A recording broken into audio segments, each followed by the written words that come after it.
ये जो आप बिल ला रहे हैं, आप देश को बांटने का काम कर रहे हैं, जोड़ने का काम नहीं कर रहे हैं। ये मंदिर से कहां उसका मतलब है? कोई धर्म के नाम पर बंटवारा नहीं हो रहा है। ये भ्रम फैलाना चाहते हैं भाजपा अपने हताश, निराश, आप तो उस कानून चंद कट्टर समर्थकों के तुष्टीकरण के लिए ये बिल लाने का काम कर रही है। हाय दोस्तों, आज फिर दोबारा हम आपके सामने हाजिर हो गए एक नई न्यूज के साथ। जो न्यूज है वक्फ बोर्ड के सिलसिले में, वक्फ बोर्ड में एक अमेंडमेंट बिल लाए जा रहे हैं जिसके बारे में लोकसभा में बहस हो रही है। बहस में बहुत बड़े बड़े नेता हैं, जिसमें से एक नेता है असदुद्दीन ओवैसी अपनी राय रखते हैं, इमरान मसूद अपनी राय रखते हैं, मुहिबुल्लाह अपनी राय रखते हैं, राजीव रंजन सिंह अपनी राय रखते हैं। और इन राय के साथ जब अमित शाह की बारी आती है, अमित शाह अपने बिलबिलाते हुए उनकी जवाब देने की कोशिश करते हैं। ये सारी बातें हम आपको सुनाएंगे और बहुत सुनाने की ख्वाहिश रखते हैं। लेकिन उससे पहले आपसे हम एक रिक्वेस्ट करना चाहते हैं, अगर आप हमारे चैनल पे नए हैं तो सब्सक्राइब कर दें और वीडियो को लाइक कर दें।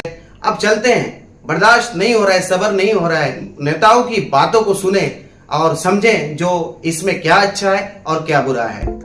सर, सूबाई हुकूमतों को इख्तियार दिया गया।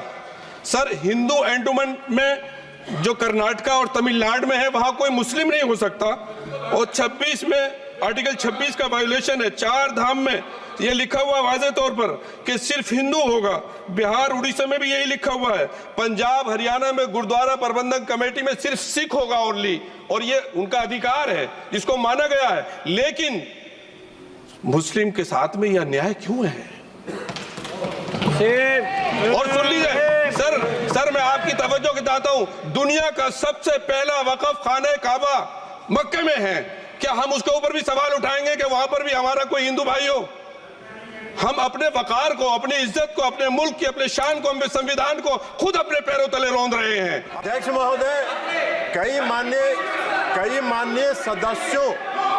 माननीय सदस्यों की बात सुनने से ऐसा लग रहा है जैसे यह जो संशोधन लाया गया वक्फ बोर्ड के कानून में, यह मुसलमान विरोधी है। कहां से ये मुसलमान विरोधी है? कौन सा इसका कानून मुसलमान विरोधी बताता है? यहाँ उदाहरण दिया जा रहा है कि अयोध्या की मंदिर, गुरुवायु, अरे मंदिर और संस्था में अगर अंतर आपको नहीं समझ में आ रहा है तो आप कौन सा तर्क खोज रहे हैं? अरे ये मंदिर नहीं है। आपके मस्जिद को छेड़छाड़ करने का प्रयास नहीं किया जा रहा है। यह एक कानून से बना हुआ संस्था है। उस संस्था को पारदर्शी बनाने के लिए कानून बनाया जा रहा है। Waqf properties, sir, are not public properties. By removing waqf by user, this government wants to take over dargah, masjid and waqf properties. Sir, take this example of 107. You have made it more difficult to be removed. Encroachment happens. Section 37 removes protection to waqf properties. Section 40 prejudicial amendments. And the government is, sir, खत्म कर, government बोल रही है, sir मैं खत्म कर रहा हूं सर, आधा मिनट। गवर्नमेंट कह रहे हैं कि हम महिलाओं को दे रहे हैं। मुझे यकीन है कि आप बिल्किस बानो को और ज़किया जाफरी को मेंबर बनाएंगे, मुझे यकीन है।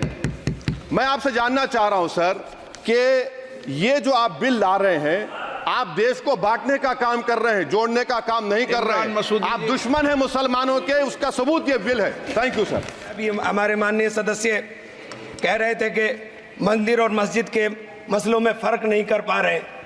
मैं बताना चाहता हूँ, वक्फ बोर्ड मस्जिदों का प्रबंधन करने का काम करता है और वक्फ बोर्ड के तहत ही मस्जिदें सारी की सारी आती हैं। और वक्फ बोर्ड की शक्तियों को आप ख़त्म कर करके डीएम राज ला करके उन तमाम प्रॉपर्टीज़ के ऊपर लगभग 8 लाख एकड़ प्रॉपर्टी पूरे देश के अंदर वक्फ बोर्ड के पास है। आप वक्फ बोर्ड की प्रॉपर्टियों को खुर्द-बुर्द कराने की जो साजिश लोग कर रहे हैं, उन साजिशों को बल देने का काम कर रहे हैं। ये बिल जो इंट्रोड्यूस हो रहा है, ये अध्यक्ष महोदय बहुत सोची समझी राजनीति के तहत हो रहा है। अध्यक्ष महोदय, जब लोकतांत्रिक तरीके से चुने जाने की पहले से प्रक्रिया है तो उसको नॉमिनेट क्यों किया जा रहा है? वहीं जहां अन्य धार्मिक जो मसले हैं, बॉडीज़ हैं, उनमें कोई गैर बरादरी का नहीं आता है। मान लीजिए वक्फ बोर्ड में गैर मुस्लिम को शामिल करने का औचित्य क्या बनता है? और अध्यक्ष महोदय कि भाजपा अपने हताश, निराश, आप तो उस कानून चंद कट्टर समर्थकों के तुष्टीकरण के लिए ये बिल लाने का काम कर रही है। अखिलेश जी, अध्यक्ष महोदय, आज तो हमारे आपके अधिकार कट रहे हैं। मैं याद कीजिए अध्यक्ष महोदय, मैंने आपसे कहा था कि आप लोकतंत्र के न्यायाधीश हैं, और मैंने अध्यक्ष महोदय सुना है इस लॉबी में कि कुछ अधिकार आपके भी छीने जा रहे हैं। उसके लिए हम लोगों को लड़ना पड़ेगा आपके लिए। अध्यक्ष महोदय, मैं इस बिल का विरोध करता हूं। कोई अध्यक्ष के अधिकार अखिलेश जी सिर्फ विपक्ष के नहीं है, पूरे सदन के हैं। इस तरह की गोलमोल बात आप नहीं कर सकते हो। आप नहीं हो अध्यक्ष के अधिकार के संरक्षक। इस बिल को लाने का मकसद एक ही है, ट्रांसपेरेंसी और अकाउंटेबिलिटी।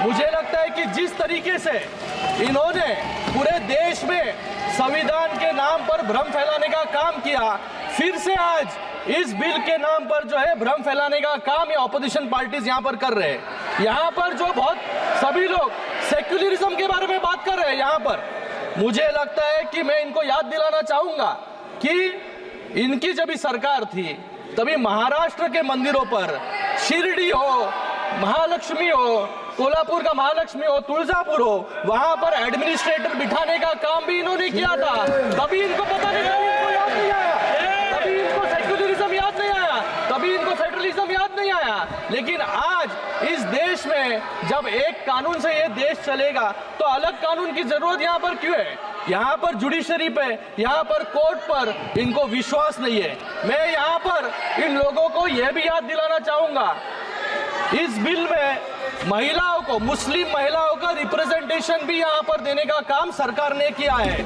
तो दोस्तों, आप लोगों ने सुना, हमने हर एक की बात को अलग अलग करके सबकी बातों को सुनाने की कोशिश की, और आपने समझ भी लिया होगा कौन सा नेता क्या कहना चाहते हैं इस बिल के बारे में। आप सबसे भी रिक्वेस्ट, आप अपनी राय रख सकते हैं मैसेज में और अपनी बातें बता सकते हैं जो इसके बारे में आप क्या कहते हैं।